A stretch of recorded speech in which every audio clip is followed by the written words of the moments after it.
Well, we're at the briefing to find out what is probably one of the most important decisions to be made in Douglas that could last literally, well, let's say at least 40 years, the construction work. What is going to happen to Douglas Promenade? Keith Podmore is with me from infrastructure. Your little chat this afternoon to the press and to MHKs and everybody else is interested.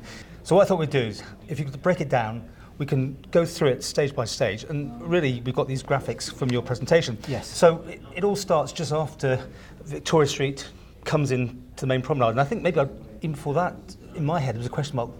Isn't that a pinch point in itself, where you've got all that traffic that's come around past the sea terminal and the Victoria Street joining? Immediately, there's a bottleneck there already before you do anything. Yeah, and you're not dealing with that at all, no roundabouts, nothing. No.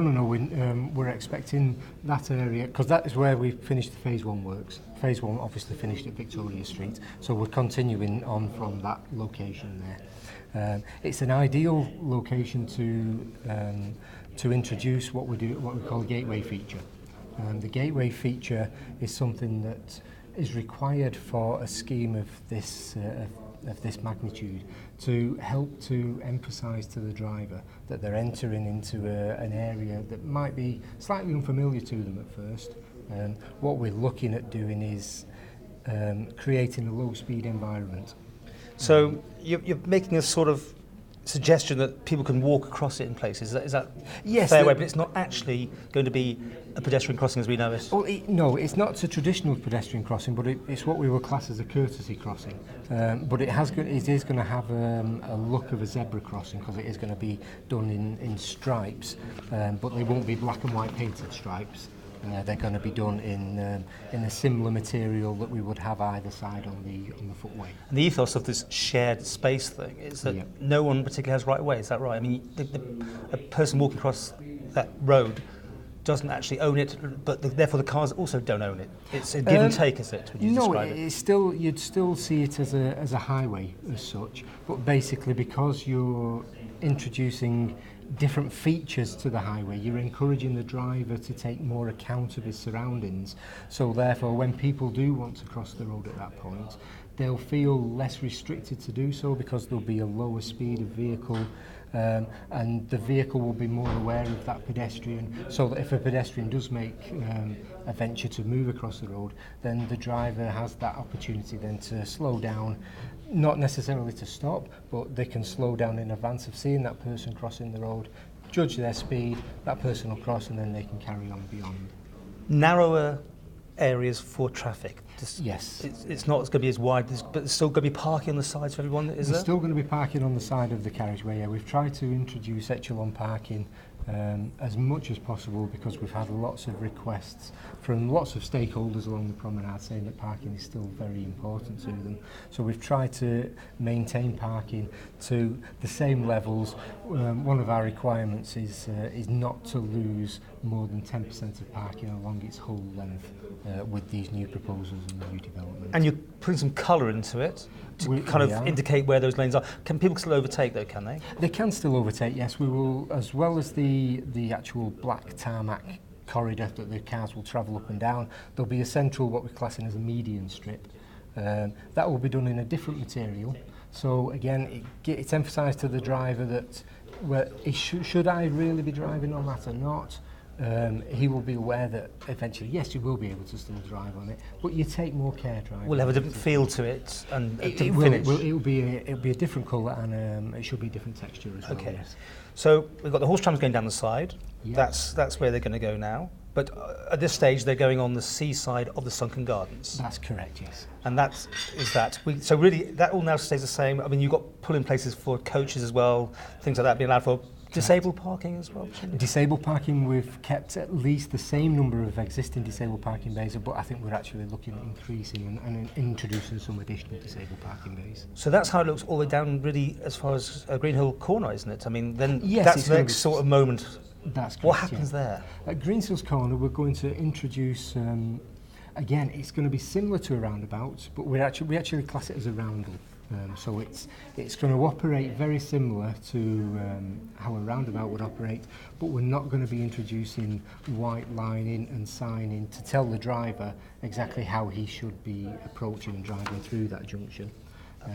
Is it going to confuse people? I mean, It shouldn't do. People instinctively, when they approach what they see as a roundabout on the ground, they will drive to the left and drive around it, and they will give way as such to vehicles approaching in other directions. And it's instinctive for drivers to do that, and that's how this roundel will operate as well. Now this frees up a bit of an area, doesn't it?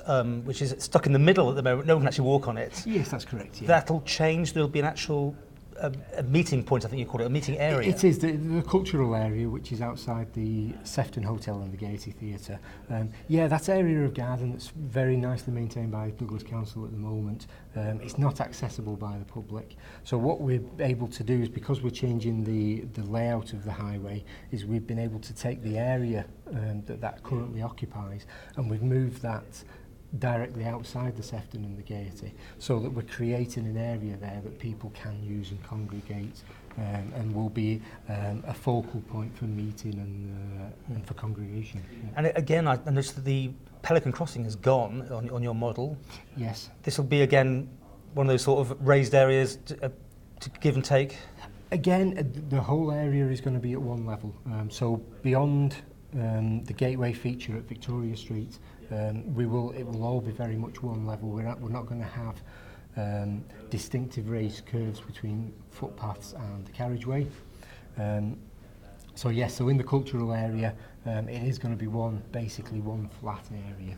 Okay, so moving along, another roundabout appears at the bottom of Broadway, or yes, whatever you want to call it. What do you call it again? It's roundel. A roundel. A roundel, yes. It is a roundabout, but it's not a roundabout. Yes, basically. It works on the same principle. It works under the same principle. No arrows yes. then, no sort of directional thing? No directional arrows, so right. Basically traffic, there'll be a single lane of approach from each direction for vehicle traffic, and it will be driven as a car driver would drive a normal roundabout. And all this can be done because the horse trams, again, are on the side now, because up to now it's been completely impossible to have a roundabout there. Although right, yes. everyone, I think, overall, we think roundabouts work better than traffic lights, but that's another matter. What about, again, people walking across? Do they have to go all the way up to the Villa Marina to have a parking area, a crossing area, or can they wander across this roundel? No, there's no reason why pedestrians can't cross anywhere between Greenhills Corner and Broadway. That whole area will be encouraging pedestrians to move across from the Landwood town centre side onto the promenade walkway. We've introduced as many courtesy crossing points at this location as we can. What about people who are blind? People that have relied on that the beep noise, for instance, to give them an indication when they could go. Someone with a dog, for instance. How have you worked that into your? Well, basically, we've had discussions with the Guide Dog for the Blind Association and also the Manx Disability Association. The Guide Dog for the Blind have actually produced a guidance document because the concept of shared space is being used very much more across in the UK now. And they've realised that to try and get designers on board with how to make these areas inclusive for disabled persons, they've produced some guidance, and what we've done is we've used that guidance to help develop the whole length of the promenade, so that we've tried to be as inclusive as possible for disabled and visually impaired persons. Now, after Broadway, overall, it looks like you're stopping as such being fancy. It's going back to just tarmacking. Correct, that's correct, yes. Is that turning into a tradition? Yeah, basically. This is where the horse trams then move slightly differently because they move because there aren't no sunken gardens anymore, are there? So that's right. Yeah, they basically move alongside the existing carriageway. So you'll have the carriageway. You'll then have parking, a footway, and then you'll have the horse tram. And parking, more or less, would it be diagonal? Would it be chevron? I mean, or would it just be as it is now? Again, we've narrowed the carriageway beyond Broadway, so that in some instances we've been able to introduce angle parking to try and increase numbers. At the very least, we've kept it parallel on both sides. Okay. Anything else major between there and Summerhill? I mean, again, will there be more of those? There's no more zebra crossing or pelicans, as I said again. So raised areas will be. We'll be keeping. We'll be introducing zebra crossings all the way. Oh, zebra crossings. So yeah, because it's more of a traditional highway. But no more buttons again. They've gone. No more buttons. It's basically just a zebra crossing arrangement. Right. At the various areas where we need a crossing point. And again, the whole thing about having these smaller lanes is, from what you've been saying today, not just you but everyone, was that there'd be less stop-start, but overall it's a slower journey, isn't it? It's slower moving, but it keeps moving. It's slower moving, but Or tries to keep it should take you from A to B in, if not the same time, a little bit quicker than you would have done if you'd have travelled at 30 miles an hour, then had to stop for a Pelican. Because people see lights and they want to run from, don't they? Correct, yes, Right. that's right. So more give and take because people aren't so bothered, but no one's going to jump in front of them, I suppose. Yeah. Is it? Okay, let's deal with Summerhill. Yes. This roundel again, is it? Or roundabout? No, traditional roundabout. Traditional roundabout. Traditional roundabout at Summerhill, yeah. That again, because you've moved the horse trams, oh, mind you, of course, the horse trams still have to cross, don't they, at some point? They do. Is They're that- going to be crossing after the Summerhill junction. Right. So and it will be a single line across the road, Right. where they will then join the existing tram line in Strathallan Crescent before Okay. getting into the tram shed. Have I covered everything there? I think so. I think you've covered everything. Are you happy with the results of what you I put here? think so. Yeah.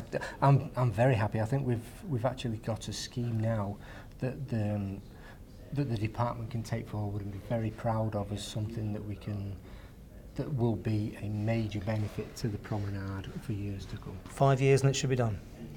That's the proposal, between 3 and 5, depending on how many phases we can have open at any one time.